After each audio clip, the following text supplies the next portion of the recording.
వరంగల్, మిర్యాలగూడ, తుని. మీ ఆశీర్వాదంతో ఒకే రోజు 3 షోరూంలు ప్రారంభిస్తున్నాం. బంగారు నగలపై తరుగులు 2% తక్కువ, వజ్రాభరణాలు క్యారెట్కు 6,000 తక్కువ. అందరికీ నమస్కారం. ఇది 59 షోరూము ఈరోజు తునిలో ఓపెన్ చేస్తున్నాము. సో మా అన్నగారితో ఇది 4వ షోరూమ్ ఓపెనింగ్. ఫస్ట్ మేము ఆంధ్రాలో వచ్చినప్పుడు వైజాగ్లో సారే ఓపెన్ చేసింది. తర్వాత విజయవాడ చాలా పెద్ద షోరూము, అది కూడా సారే. సో రాజమండ్రి, తర్వాత ఇప్పుడు తుని. మాకు మంచి కలిసి వచ్చింది చెయ్యి.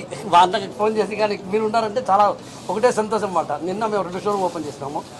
ఈరోజు ఇది 59. ఇంకా 10 రోజులు వచ్చేసి ఇంకొకటి ఉంది ఇక్కడ ఖమ్మంలో. సో 60 షోరూమ్ ఈ నెల ఎండ్ లోపల అయిపోతుంది. మా సార్ మాట్లాడతాను.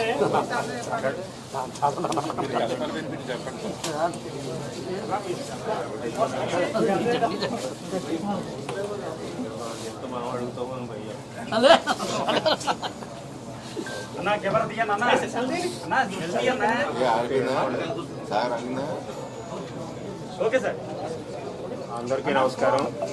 ప్రత్యేకంగా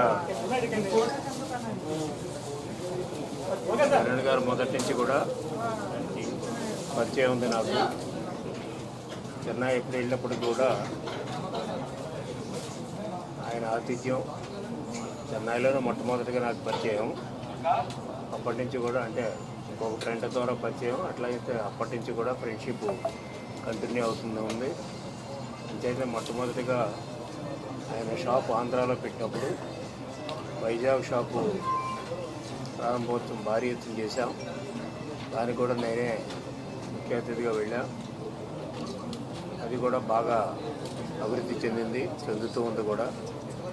తర్వాత విజయవాడ, రాజమండ్రి షాపులు కూడా నా చేతే ప్రారంభోత్సవం చేయించారు. కుమార్ చాలా మంచి వ్యాపారవేత్త. అందరం కూడా చిన్నపిల్లలు కూడా చూస్తూ ఉంటారు. ఆయన అడ్వర్టైజ్మెంట్స్లో కూడా ఎవరికి ఇవ్వడే ఆయన అడ్వర్టైజ్మెంట్ చేసుకుంటారు. మా మనవరాలు కూడా ఆయన చూసేటప్పటికి గుర్తుపెట్టేస్తారు. ఇంకేదంటే ఆ అడ్వర్టైజ్మెంట్ జనరల్గా ఓనర్స్ ఎప్పుడు చేయరు, కానీ ఆయన ఓనర్గా ఉండి యాడ్స్ కూడా ఆయనే ఇచ్చుకుని కంపెనీని కూడా ప్రచారం చేయడంలో ఒక వ్యాపారవేత్తగా బాగా ప్రావీణ్యత పొందినటువంటి చాలా సంతోషం. ఈ రోజున మన తునిలో కూడా ఇంత పెద్ద జ్యువెలరీ షాప్ ప్రారంభోత్సవం అందరికీ కూడా అవకాశం కల్పిస్తున్నందుకు కిరణ్కి మరొకసారి నా హృదయపూర్వకమైనటువంటి అభినందనలు తెలియపరుస్తూ ఉన్నాను. అదేవిధంగా మిగతా ఇప్పటికే 59 షాపులు ఆయన ఓపెన్ చేయడం, ఈ నెలాఖరికి ఒక షాప్ ఓపెన్ చేస్తారని తెలంగాణ కానీ ఆంధ్రాలో కానీ దాదాపు 60 షాపులు ఓపెన్ చేసి 60 షాపుల్లో కూడా బాగా వృద్ధి చెందుతున్నటువంటి ఈ యొక్క లలిత జ్యువెలరీ ఇంకా భవిష్యత్తులో బ్రహ్మాండంగా అభివృద్ధి చెందాలని ఆశీర్వదించడే కాకుండా భగవంతుడు ఆయనకు అన్ని రకాలైనటువంటి ఆయురారోగ్యాలు ఇవ్వాలని మనస్ఫూర్తిగా కోరుకుంటూ ఉన్నాం. ఒక మంచి మనిషి ఏదైనా కార్యక్రమం చేపడితే అది బ్రహ్మాండమైనటువంటి ఉన్నత స్థితికి వెళుతుంది. అటువంటి మంచి మనసు కలిగినటువంటి కుమారుడు నాకు పరిచయం అయినప్పటి నుంచి కూడా ఎప్పుడు వాడు పర్సనల్గా కలవలేకపోయినా ఫోన్లో మాట్లాడుతూ ఉంటారు. ఇప్పుడు నేను కూడా ఏదైనా అవసరం ఉంటే ఫోన్లో మాట్లాడుతూ ఉంటాను. చాలా అటువంటి మంచి మనసుతో మొదలుపెట్టినటువంటి వ్యాపారం ఒరిజినల్గా మన నెల్లూరు అవుతుంది. నెల్లూరు నుంచి చెన్నై వెళ్ళిపోయి చెన్నైలో వ్యాపారం స్టార్ట్ చేశారు. అక్కడి నుంచి మన ఆంధ్రాలో, తెలంగాణలో వ్యాపార వ్యవస్థలను విస్తరింపజేయడం, దానివల్ల వ్యాపారం కూడా వృద్ధి చెందడమే కాకుండా ఆయన ఇచ్చేటువంటి డిస్కౌంట్స్ తోటి కన్జ్యూమర్స్ కూడా తక్కువగా కంపారిటివ్లీ తక్కువగా వచ్చే విధంగా కూడా ఆయన నిర్ణయం తీసుకోవడం మనం చూస్తూనే ఉన్నాం యాడ్స్లో. అయితే అభివృద్ధి చెందుతూ ఉంది. ఆ తుని షాప్ కూడా బ్రహ్మాండంగా అభివృద్ధి చెందాలని మనస్ఫూర్తిగా కోరుకుంటూ, కాకపోతే ఇప్పుడు కూడా బిజినెస్ సక్సెస్ కావాలి. రకరకాల బిజినెస్లు ఉంటాయి. ఏ బిజినెస్ అయినప్పుడు కూడా బిజినెస్లు పక్కాగా సక్సెస్ఫుల్గా ఉంటేనే రాష్ట్రానికి ఆదాయం కూడా వస్తుంది. ఏంటంటే బిజినెస్ ఎప్పుడు సక్సెస్ఫుల్ అవుతాయి, ఎప్పుడు బాగుంటాయంటే వాతావరణం ప్రశాంతంగా ఉండాలి, జనరల్గా అంటే వాతావరణం ప్రశాంతంగా లేకుండా ఈ రౌడీజాలు, తర్వాత ఈ కలెక్షన్స్, తర్వాత గోండాగిరీలు ఉంటే మాత్రం ఎక్కడా కూడా బిజినెస్ సక్రమంగా జరగవు, సాఫీగా కూడా జరగవు. చేత మొదటి నుంచి మన ఊళ్ళో చెప్తున్నాం, అందరికీ కూడా పోలీసుకి చాలాసార్లు చెప్పాను, వ్యాపార వ్యవస్థల్ని, వ్యాపార సంస్థల్ని ఎవరు కూడా డిస్టర్బ్ చేయడానికి లేదు. అంటే చాలామందికి తెలియదు, వ్యాపారం బాగుంటే వ్యక్తులే బాగుపడతారు కదా అనుకుంటారు చాలామంది. సత్యనారాయణ వ్యాపారం చేసుకుంటే ఆయనే బాగుపడతాడు, కుమార్ గారు ఉంటే ఆయనే బాగుపడతాడు అనుకుంటారు. అలా కాదు, వ్యాపారం చేసేవాళ్ళు వాళ్ళు ఇన్వెస్ట్మెంట్లు చేసుకుంటారు. ఆ ఇన్వెస్ట్మెంట్లు తగ్గట్టు వాళ్ళు లాభాలు సంపాదించవచ్చు. మరొక కోణంలో చూస్తే వ్యాపారాల వల్ల ఆర్థిక వ్యవస్థ, రాష్ట్ర ఆర్థిక వ్యవస్థ కూడా బాగుపడుతుంది. వ్యాపారాలు ఎంత ప్రశాంతతగా జరిగితే, ఎంత బాగా వృద్ధి చెందితే అన్ని రకాలుగా ట్యాక్స్ రూపంలో మనకు వస్తాయి రాష్ట్ర ఖజానాకి. ఆ ట్యాక్స్ కట్టాలంటే వ్యాపారాలు బాగుండాలి. వ్యాపారాలు బాగుండాలంటే శాంతియుతమైనటువంటి వాతావరణం ఉండాలి. ఆ గ్రామాలు, పట్టణాల్లో కానీ, అక్కడ సిటీల్లో కానీ. ఆ విధంగా ఉంటే వ్యాపారాలు బాగుంటే డైరెక్ట్గానో ఇండైరెక్ట్గానో మనకి ట్యాక్సెస్ వస్తాయి. ట్యాక్సెస్ వచ్చినప్పుడు ఆ ట్యాక్సెస్ ప్రజలకు పంచిపెడతాం వేరియస్ స్కీముల రూపంలో. అంచేత ఏంటంటే వ్యాపారాలను వృద్ధి చేయించుకోవాల్సిన బాధ్యత ప్రభుత్వాలు కూడా సహకరించాలి. అందరూ స్థానిక నాయకులు కూడా సహకరించాలి, ప్రజలు కూడా సహకరించాలి.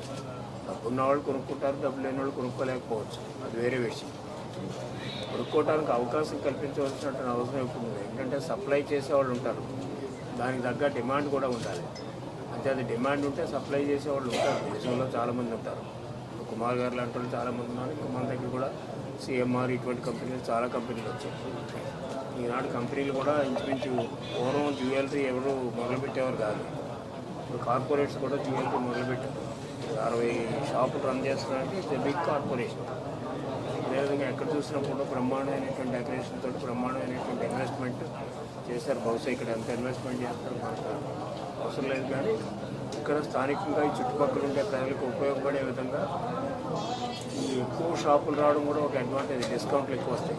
కాంపిటీషన్ ఎప్పుడైతే బిజినెస్లో ఉందో కొంత ఆ కాంపిటీషన్లో ప్రజలకు కొద్దిగా సులువు మార్గం ఉంటుంది. సులువైనటువంటి మార్గం అంటే కొద్దిగా తక్కువ ధరలో వచ్చేటువంటి అవకాశం ఉంటుంది. అది ఈ మధ్యన చూస్తున్నాం, మన దగ్గర చాలా కంపెనీలు వచ్చేసాయి, జ్యువెలరీలు కూడా. హైదరాబాద్ ఇక్కడైతే అసలు చెప్పలేము, రోడ్ల నిండా ఇవి ఉన్నాయి. అది మరొకసారి అందరికీ మనం చేసేది, వ్యాపారాలు సక్రమంగా జరగాలంటే శాంతితో అనేటువంటి వాతావరణం ఆ ప్రాంతంలో ఉండాలి. ఆ ఊళ్ళో ఉండటానికి అందరూ కూడా సహకరించాలి. రౌడీలు రాజ్యం ఏలితే మాత్రం వ్యాపారాలు నడవకపోతే వ్యక్తులకే కాదు, ప్రశాంతత లేకపోవడం కాదు, రాష్ట్రానికి కూడా నష్టం జరుగుతుంది. ఎందుకంటే ఎవరు ట్యాక్స్ కట్టకపోతే రాష్ట్రం జీతాలు ఇచ్చే పరిస్థితులు కూడా ఉండవు. అది దానికో ఇంటర్ కనెక్టెడ్.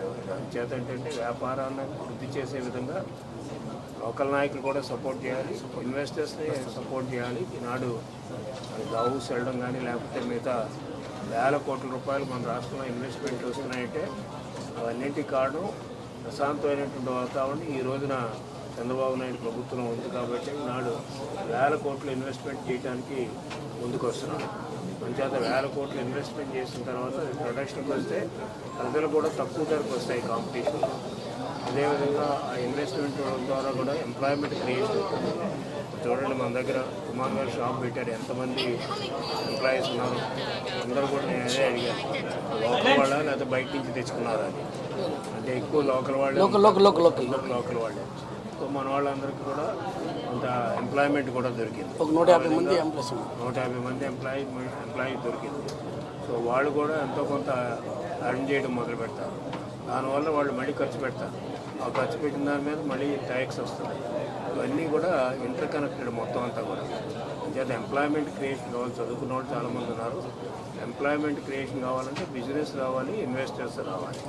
ఈ రెండు కూడా వస్తే బాగుంటుంది. మన దగ్గర కూడా ట్రై చేస్తున్నాం. చాలామంది ఎవరు వచ్చినా కానీ మనం కోఆపరేట్ చేస్తున్నాం. అంచేత మందు కూడా ఒక ప్రాంతం అంతా కూడా ఇండస్ట్రియల్ బెల్ట్ కాబోతుంది. అదేవిధంగా ఇటు పాయిగ్రాపేటలో ఇండస్ట్రీస్ వస్తున్నాయి, ఇటు మంతూరులో ఇండస్ట్రీస్ వస్తున్నాయి. దీనివల్ల కూడా ఎంప్లాయ్మెంట్ క్రియేషన్, అదేవిధంగా ముఖ్యంగా ఏంటంటే ఎంప్లాయ్మెంట్ క్రియేషన్తో పాటు వెల్త్ క్రియేషన్ జరుగుతుంది. ఆ వెల్త్ క్రియేషన్ జరగడం వల్ల వ్యాపారాలు బాగుంటే రాష్ట్రానికి ఆదాయం బాగుంటుంది. అందుచేత ప్రశాంతమైనటువంటి వాతావరణాన్ని మన ఊళ్ళో ఉంచడమే ప్రధాన లక్ష్యం. ఈరోజు ఎమ్మెల్యే నేను కానీ మా నాయకులందరూ కూడా ప్రశాంతమైన వాతావరణంలో బాగా అభివృద్ధి చేసుకునే అవకాశం ఈనాడు వ్యాపారస్తులకు ఉంది. ఆ విధంగా చేసుకోవాలని కోరుతూ కిరణ్ గారిని మరొకసారి మనస్ఫూర్తిగా అభినందిస్తూ మన దగ్గర ఈ షాప్ పెట్టినారు. నాకు బాగా దోస్తు మనిషి అంటే ప్రత్యేకంగా యాక్చువల్గా నేను హైదరాబాద్ రాత్రి వచ్చాను. ఆయన ఫోన్లు భరాయించలేక నేను వచ్చాను. నాకు రాజకీయ మనం ఫోన్ మీద ఫోన్ చేస్తాను.